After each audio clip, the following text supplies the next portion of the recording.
Американски воени офицери ги наблюдуваа заедничките воени вежби меѓу Русија и Белорусија, а белорускиот министер за одбрана Виктор Кренин им кажа дека можат да разгледаат што и да е од интерес за нив.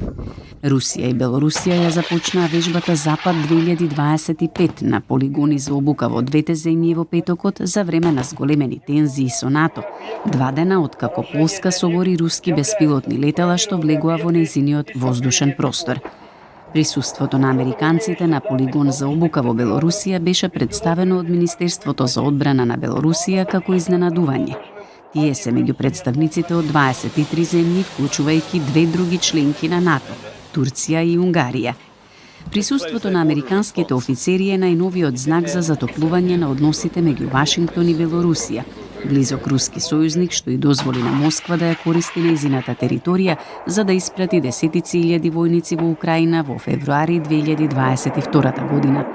Џон Поул, представник на Трамп, минатата недела беше во Минск на разговори со белорускиот лидер Александар Лукашенко, кој се согласи да ослободи 52 затвореника од неговите затвори, вклучувајќи новинари и политички противници. САД за возврат и одобрија олеснување од санкциите на белоруската национална авиокомпанија Белавија, дозволувајќи да сервисира и да купува компоненти за својата флота, која вклучува и авиони Боинг. Трамп сака повторно да ја отвори амбасадата на САД во Белорусија во блиска иднина, да ги нормализира врските и да ги оживее економските и трговските односи, вели Коул.